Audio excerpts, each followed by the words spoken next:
This is Stanford Legal, where we look at the cases, questions, conflicts, and legal stories that affect us all every day. I'm Diego Zambrano. Please subscribe or follow this feed on your favorite podcast app. Welcome to a live recording of the show. So presidents from both parties wield their power through the pen, with executive orders often driving massive shifts in policy. Since taking office, President Trump has issued over 200 executive orders on a wide range of issues.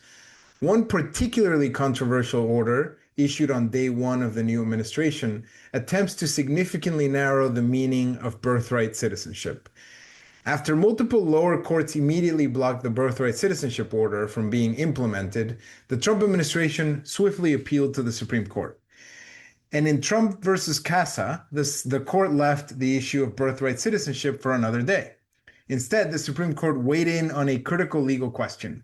Can federal courts issue a universal injunction that constrains the government from acting against individuals or entities beyond those who brought the lawsuit?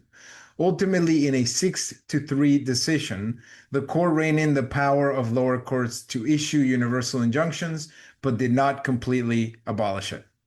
This ruling is now having a complex and potentially large impact on the ongoing wave of legal challenges to Trump administration policies.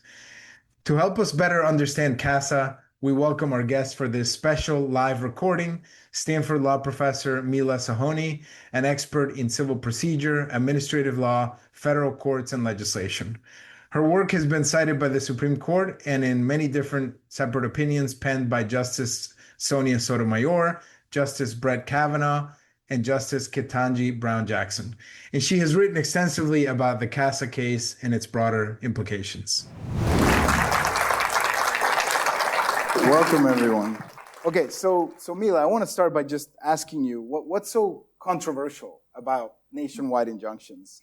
And is it something that has changed recently? Do you think there's much to do about nothing here? So tell us about that. Yeah, sure. So universal injunctions have become controversial mainly because they let a single federal district judge anywhere in the country completely stop a president's policy for everyone, not just for the people who sued.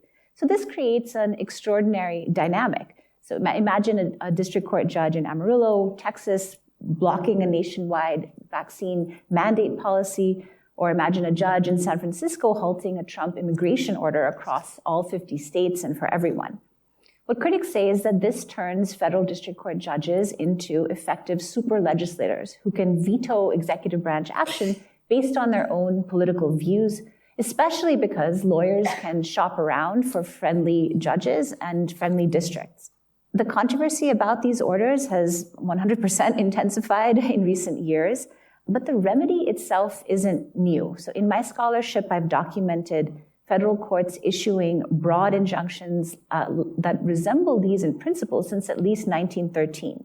What has changed is the sheer volume of them. As presidential administrations faced with gridlocked Congresses have been implementing more and more policy measures through executive branch fiat, nationwide injunctions have increased in number and they have increased in consequence. And they therefore have increased in controversy. So during the Obama and the Biden years, Republican attorney generals figured out that they could file in friendly Texas courts and shut down those president's policies nationwide.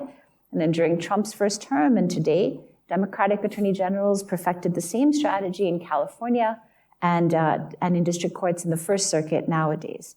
So we went from perhaps a small number per year to dozens of such injunctions over the course of a single presidential term.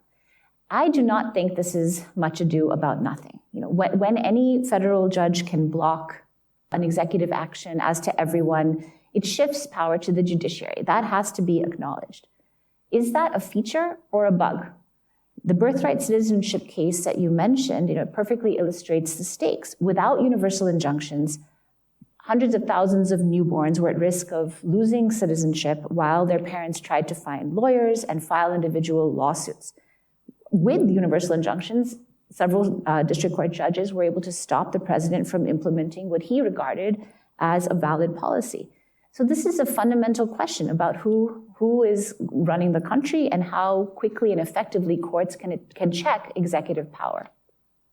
Yeah, I'm glad you mentioned that. A lot of this may be just a reaction to executive power, right? So lots of critics say, how can courts arrogate this kind of power, really stop these presidential policies? But there's a counter argument that, look, they're reacting to the executive increasingly governing through these kinds of broad executive orders or agency programs.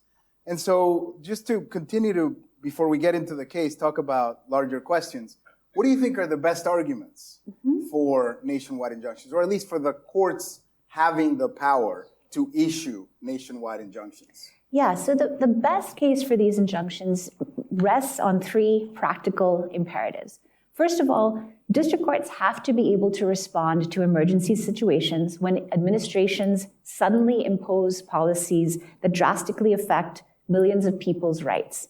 The Supreme Court cannot handle every crisis immediately. So when an executive branch starts deporting people to a prison in El Salvador without due process, or when it begins requiring that employees be vaccinated against COVID, lower courts have to be the frontline responders to those measures. The second reason is that many victims of illegal government action cannot realistically sue to protect themselves.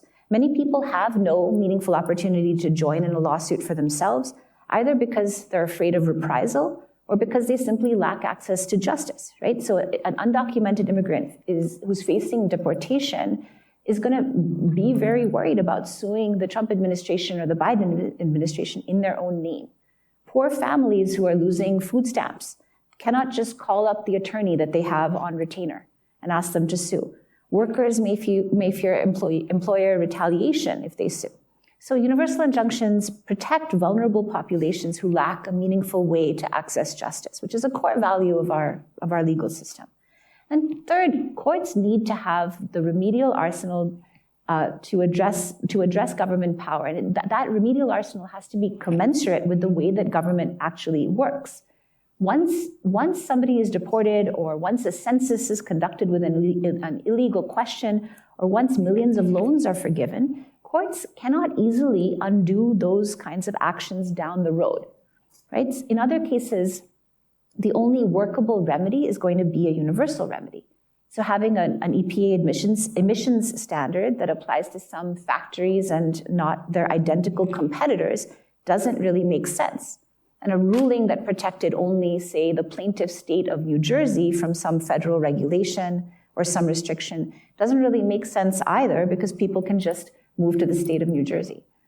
Yeah, so maybe a couple of the arguments there. One is rights protection, right? The other one's checking executive power. To me, the most intuitive one is that what you have here is a plaintiff is suing the government, and the court is saying, the government probably violated the law here. The government doesn't have the power to do this. Right. And so what should the court say at that point? And it seems natural to say that the court can order the government to stop the illegal action. Just stop. And that has an effect on everyone. It actually seems artificial for the court to say, no, stop, but only as to the party that filed the lawsuit. Yeah, continue violating the other 330 million people's legal right. Yeah, this is what the scholar Douglas Lake called the simplest use of the injunction. Halt this illegal act. And that's just one very simple way to understand what a universal or a nationwide injunction is. The court has jurisdiction over the government defendant. It has subject matter jurisdiction over the case. And it's just issuing an order that says, stop breaking the law. Okay, good. But now I want to kind of push on the counter arguments. There's long been this dispute about whether courts are supposed to say what the law is, or whether they're just supposed to resolve the dispute in front of them. And many critics, scholars, lawyers, judges have long affirmed that the court's only role is to resolve the dispute in front of them. So it is not actually to do anything with regards to anyone else. And if you follow that thread, the court order should say, stop implementing this program or engaging in this act with regards to the plaintiff only. That's all that the court is supposed to do. And there are many critics who point out that if you have a combination of forum shopping, where litigants are picking the courts and judges that are most likely to be friendly to them, and increasing polarization, where you can find the judge that is very political and likely to be friendly to your particular case, then it's easy to cherry pick and find a judge that will quickly stop a presidential program. So you can't have high polarization, forum shopping, and nationwide injunctions because they will lead to a recipe for inaction. Government won't be able to do anything. That's one argument. Another is that we have lots of other tools in the system, including class actions, and we're going to talk about that later, that are meant to do this kind of thing, to allow a big, large group of people to file a case. And this national injunction is an end run around those other tools. There's also maybe what we should call an epistemic argument that the best way for the judiciary to operate is to slow down, let issues percolate, let multiple courts deal with an issue, and then let appeals rise up, and eventually you get a Supreme Court decision or a circuit court decision on an issue. And that when you have this nationwide injunction, you're short-circuiting all of that. You're kind of destroying the way that the judiciary operates. And so, I mean, maybe just finally, it's implicit in the other arguments. This is anti-democratic, right? The president has been elected. The president is announcing a new program or the implementation of a statute, and a single court judge is stopping that action nationwide. So those are the arguments against it. I don't know if you have any reactions to that. Yeah, so I do want to acknowledge that these are serious costs, right? These injunctions do let litigants avoid the rigors of class action certification. They do depress, to a certain extent, dialogue. They do result in decisions issuing on sort of thinner records than we would have after a full trial. But the thing is that if they were ditched entirely, that would have really severe costs too. And I just want to start with the last point you mentioned, just the democracy point. I mean, if a president is juicing regulatory authority out of a statute that doesn't exist, or juicing legal authority out of a statute that is in violation of the Constitution, what the court is doing is reimposing democratic checks on the president by blocking that action from going into effect. That is what democracy is reinforcing what the meaning of the Constitution is, applying statutory constraints. That is that is the democratic argument there, that these injunctions are actually democracy furthering. If you didn't have them, you would have much more of a regulatory patchwork problem. You would have disuniformity across jurisdictions, and you would still have forum shopping because individual plaintiffs and individual states would be incentivized to choose particular favorable forums as well. On top of that, you would have many, many, many lawsuits, or many more lawsuits than you have currently. So instead of just having 1 or 2 or 3 rushed and duplicative lawsuits, you might get dozens.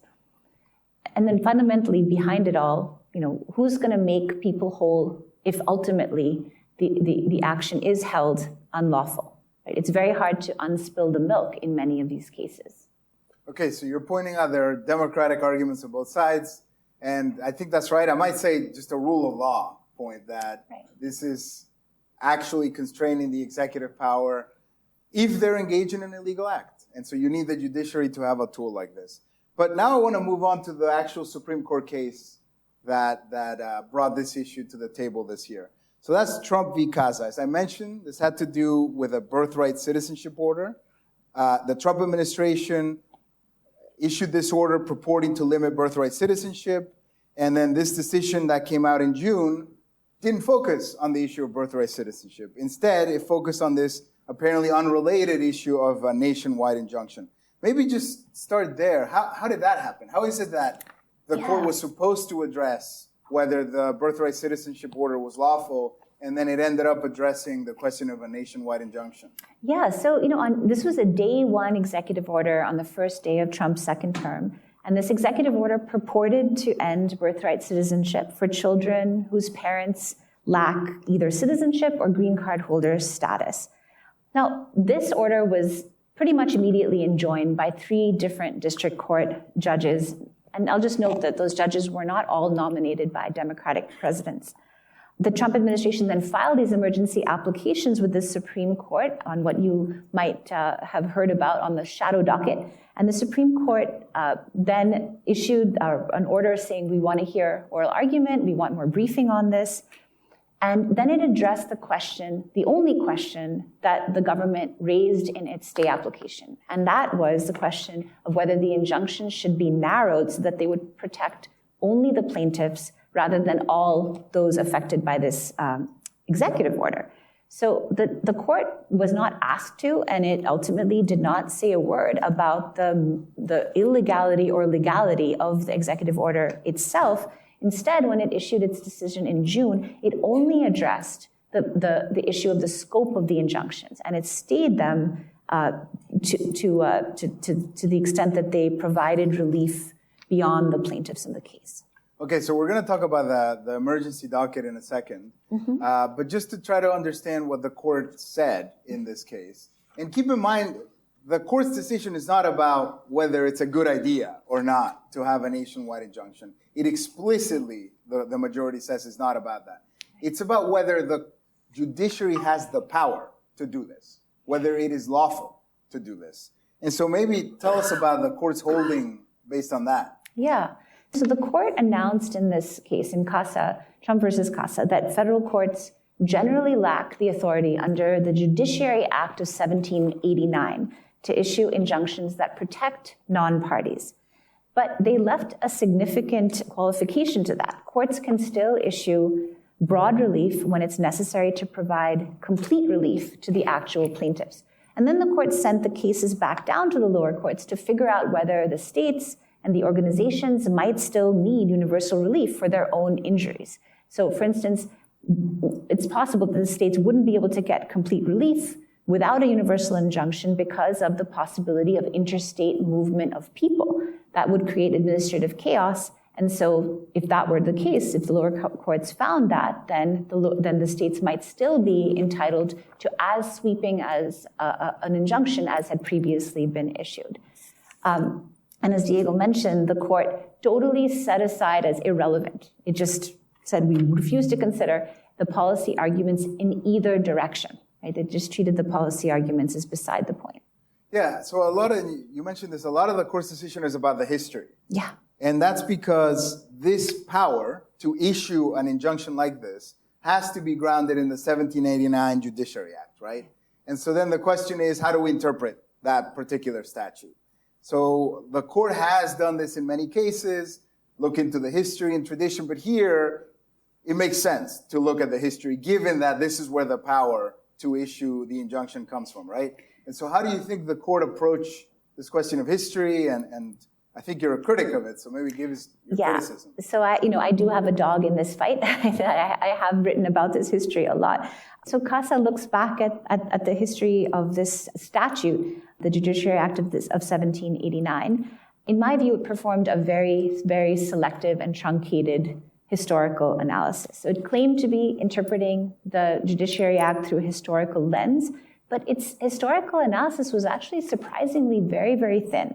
The majority barely examined American equity practice at the founding. There's essentially no citation to any founding era American law. And the treatise that it cites doesn't even speak to this question.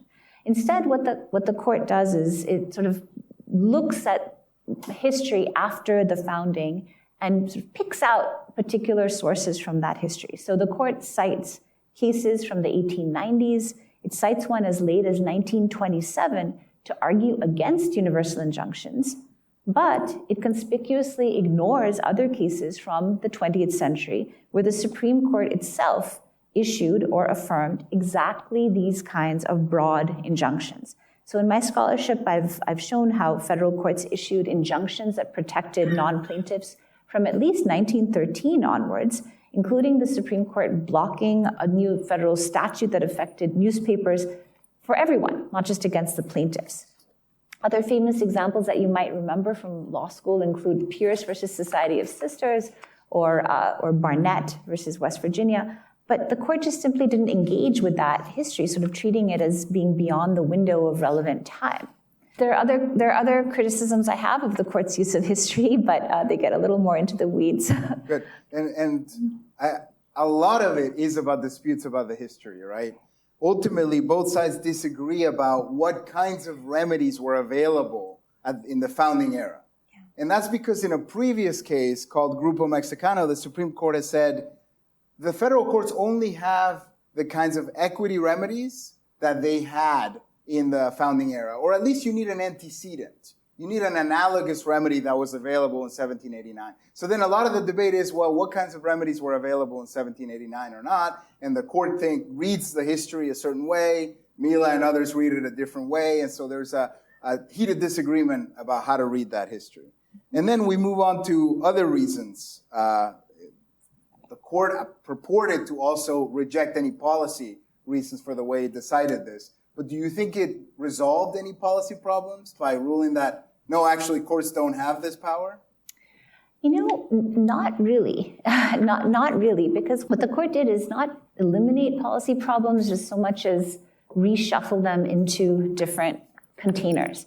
So take forum shopping, right? Like throughout this discussion, we've talked about how that is the main policy problem with people seeking and obtaining these injunctions.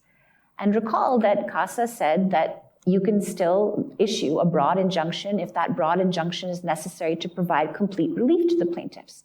CASA also said that it wasn't touching the power of federal courts to issue what is called universal vacatur, which is the setting aside or halting of a federal rule based on a statute called the Administrative Procedure Act. CASA also did not question the court's power to certify nationwide class actions, which produce decrees that are essentially identical in their consequences to the universal injunction.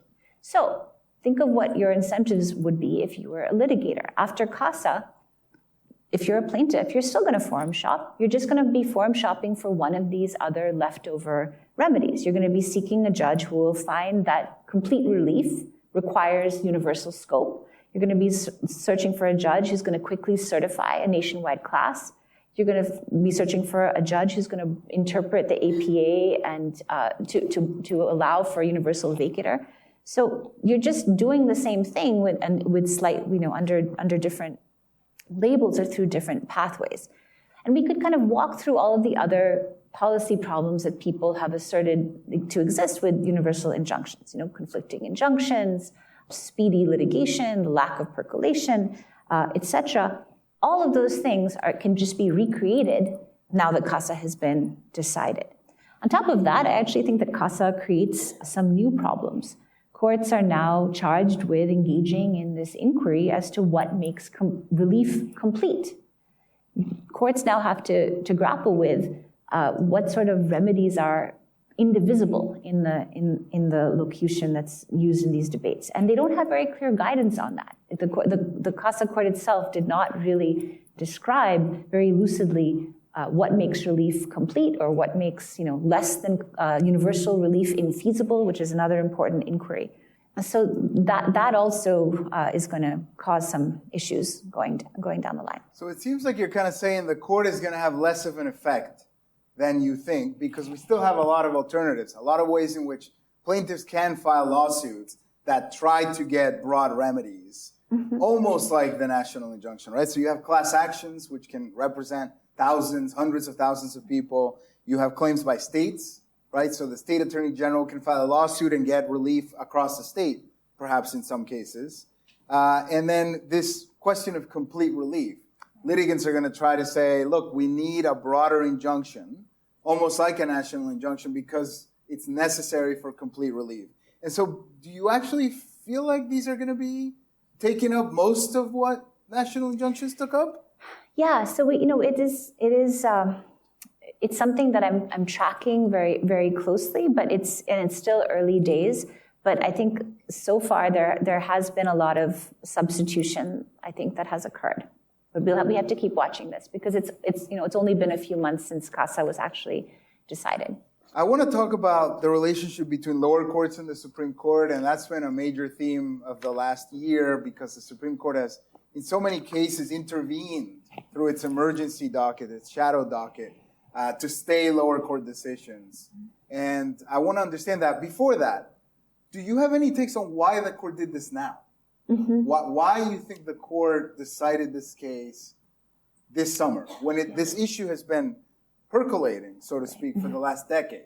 Yeah, it has been percolating for a while, and as late as 2017 in Trump versus IRAP, which was one of the first challenges to the first Trump administration's Muslim ban, the Supreme Court itself allowed for injunctions to remain in place that protected not just the plaintiffs, but those similarly situated to the plaintiffs. So as late as 2017, the court itself was allowing non-plaintiff protective relief to remain in effect, even though that relief wasn't necessary to provide complete relief to the plaintiffs. But it is true that in recent years, the court has had a number of opportunities to address the universal injunctions question, but a lot of them have come tied to challenges to administrative rules. So they've had they've also included this question about what the Administrative Procedure Act allows. Right. And I think that might have impeded the desire of the court to take up the question, because the justices may not be in as much agreement on that question as they appear to have been on the question of the universal injunction simpliciter, like the raw universal injunction stripped of any APA garb. So ultimately, then the court chose to grant it in this case, or decide the issue in this case. And I have to say that I am glad that it was this case that the court chose to address the question in the sense that I think that this case really did make stark the very severe potential consequences of not having an ability to give broad remedies, right? Because this case is about birthright citizenship, because birthright citizenship is and because citizenship is so fundamentally important, because the executive branch's action here is so far out of line of previous precedent and executive branch practice. For all of those reasons, I think that the stakes were crisply presented here in a way that must have brought home to the court how important its decision would be. So, and I'm glad that it was. So I'm glad that it considered this question in this context rather than in the context of some super boring rule that regulates financial institutions or smokestacks or something. Yeah, and you're basically focusing on the merits of the case and the stakes of the case, the implications of the case. I think there's a larger question about how the court is reacting to the Trump administration. And lots of critics have said, well, why didn't the court do this during the Biden administration, right? Why didn't they limit the lower court's order? My question is more, why didn't they do this a year from now, given that it is disarming lower federal courts dramatically in a very heated time? But maybe the court felt like, no, it was important to disarm federal courts because it was actually taking legitimacy away from the courts to be seen to clash with the president so much. Now, what about the question of the relationship between the Supreme Court and the lower courts? Mm-hmm. Yeah, so, this is, around this question in particular, what I'm observing is that what the lower courts are doing is their best. They're doing their best to apply CASA. And the thing that's happening now is that when lower courts are issuing broad remedies through some of these other preserved pathways, when they are certifying classes, when they are finding that complete relief requires universal scope, what they are often encountering is the criticism from the administration that they are circumventing CASA, that they are evading CASA, that they are flouting CASA, even though what these lower courts are doing are coloring within the lines that were drawn by CASA. So I think this is a problematic situation. It is both essential and totally commonplace for lower courts to have to work with and apply a difficult and open-textured Supreme Court opinion to different factual and legal contexts. If they get accused of insubordination, if they get accused of defiance every time they reach a disliked remedy, they may hesitate to do so even though those broad remedies are justified. So one ironic thing about CASA is that it was meant to reduce, as you were just alluding to, it was meant to reduce friction between the courts and the executive branch, but it may have augmented those frictions, and it may also have created new sources of tension for intra-branch dialogue, meaning dialogue between the lower courts and the Supreme Court. So that's something that I feel concerned about. And all right, I think we're out of time, so we're going to stop there to take questions. There's a question over here. It seems like the problem is with the executive orders. What is the root, the legal justification for executive orders and so many executive orders over this period of time? I think I haven't updated my numbers, but the last time I checked, that this administration was issuing executive orders at something like 10 times the rate of even the last Trump administration. So in a situation like that, where you have a lot of executive orders coming out and they are not being vetted through the ordinary legal channels, as I think is also the case, it really isn't surprising that there's going to be a lot of courts issuing a lot of injunctions against those executive orders. So I think the number of executive orders explains why there are so many national injunctions, but it doesn't tell you whether it's appropriate to have any of them at all, right? Any executive orders at all. Right. Yeah. Well, either one, but you would still have a problem even if there were a handful of national injunctions, because these are signature policies by presidents, by the Biden administration, by the Obama administration, by the Trump administration, and there would still be the question of, is that appropriate? And there's this tricky issue of, if the president is engaging in unlawful acts, does the judiciary have to declare that what the president is doing is unlawful? And unfortunately, there's a lot of precedent for the idea that no, that courts cannot remedy every unlawful act. It is not the role of the court it cannot invent powers to remedy when the executive is violating the law. And there was a heated disagreement in this case between the majority and the dissent about that. The dissent seems to be saying that actually, if the executive is violating the law, it is the role of the judiciary to say that and to declare it. And the majority is saying that's not how the judiciary operates. We have a lot of limits. Congress tells us what powers we have. And sometimes we don't have the power. There will be illegal actions that we cannot remedy. And that's hard, I think, for non-lawyers to understand, or even for any concept of the rule of law. So can I just chime in on that? So certainly there are certain areas or doctrines that block the ability of courts to give remedies for violations of rights. And you may have heard of the political questions doctrine. You may have heard of the doctrine of sovereign immunity. Both of these doctrines create situations where courts cannot actually give remedies, even if everybody believes even if everybody agrees that there is some violation that's ongoing. However, I think it's important to distinguish that context from the situation where courts do have the power, but the power is being argued over. Right.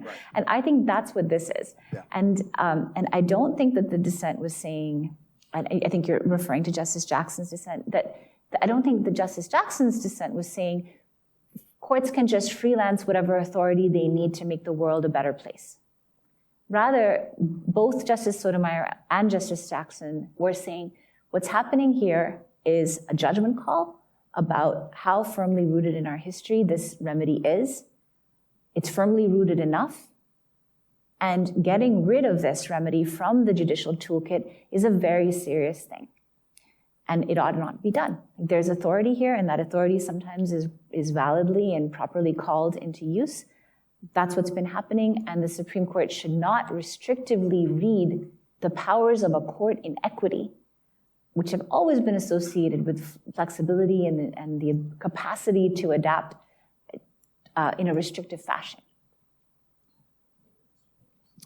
What I've found a little stunning about what we've seen in the courts in the last 9 months, and in particular coming from the Supreme Court, is this insistence that judicial review is not appropriate, right? That this idea that the lower courts are exercising an authority that they don't have in exercising judicial authority strikes me as insane. And there's a clear process by which, if you disagree with the outcomes in a court, that it then goes through additional judicial review from district to circuit to the Supreme Court. The Supreme Court exercises its authority and issues a reasoned opinion, so you can follow that reasoning. And yet what we have seen is none of that. And then we have a Supreme Court that's lecturing lower courts about exercising judicial authority. Can you explain to me why any of that makes sense? Yeah.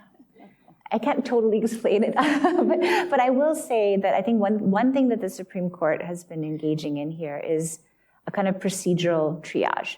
Like it's been taking cases that have been coming to it through the district courts, and it's been saying, no, you can't do this through the Administrative Procedure Act. You got to do it through this other court called the Court of Federal Claims. And guess what? The Court of Federal Claims can't issue injunctions. So go ahead and decide this case in the Court of Federal Claims. Or you can't do this through the Administrative Procedure Act. You've got to go seek habeas. And seeking habeas is its own thing. And I think doing this in order to sort of stem the tide of some of these lawsuits coming up to it quickly. And then the other question, and perhaps Diego, you have some thoughts on this, is like, well, what should be the rules for the Supreme Court when it's having to deal with these emergency applications, and the justices have been debating this back and forth, and certainly they have not come to rest on how much detail is necessary, on how much instruction is necessary when they intervene to block lower court orders. But I don't know that there's going to be a perfect solution for that lends itself to articulation and crisp rules, because the emergency docket is, as it is currently, is very variable, and it has a lot of different buckets of cases on it. And I'm not sure whether all can be decided, according to the regular order. But I guess what I would suggest is that this idea of an emergency has been dramatically altered. And the court is calling things emergencies that are by no means emergencies to circumvent the natural process. And that strikes me as the biggest problem with this docket at the current moment.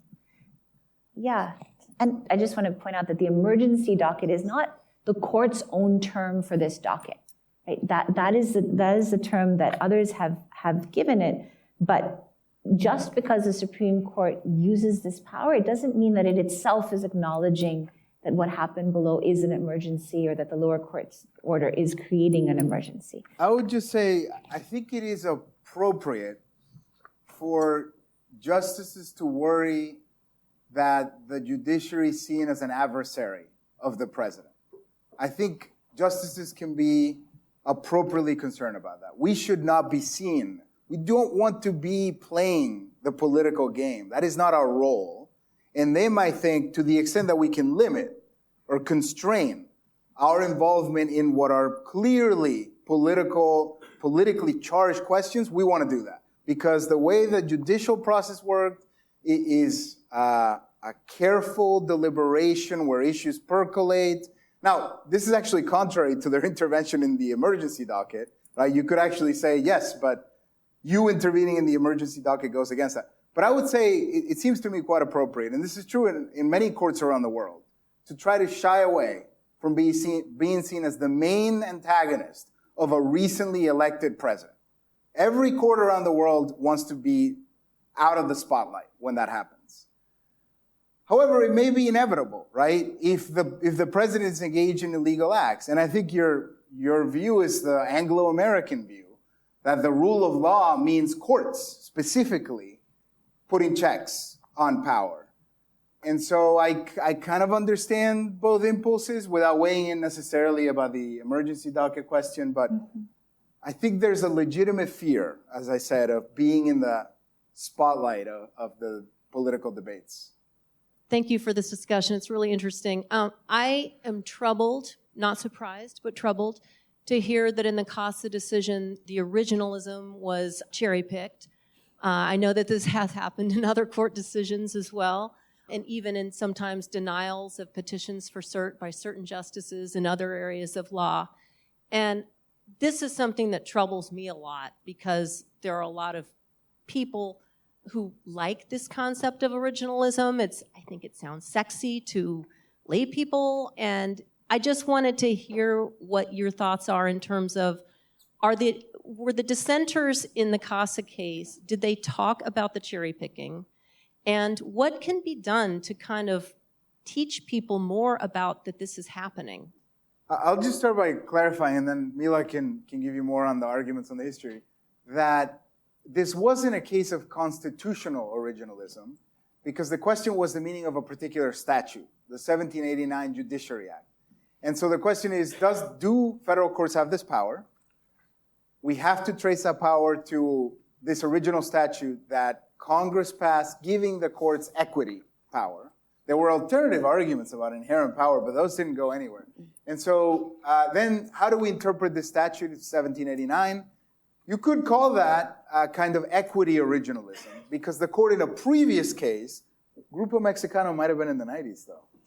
Yeah, I think so. In a previous case, a long time ago, had said, the way we're going to interpret the 1789 Judiciary Act and equitable power is by looking at whether the same remedies were available then. You could still call that a kind of originalism. I agree with you. But I just wanted to clarify the statutory versus constitutional. Yeah, and I think that also, like, though the court resolved the question on statutory grounds, that wasn't really how it was being argued. You know, like the government kind of conceded an oral argument. Yeah, sure, you could do this on the statute. You don't have to talk about Article 3. But the arguments throughout had been Article 3 originalist arguments.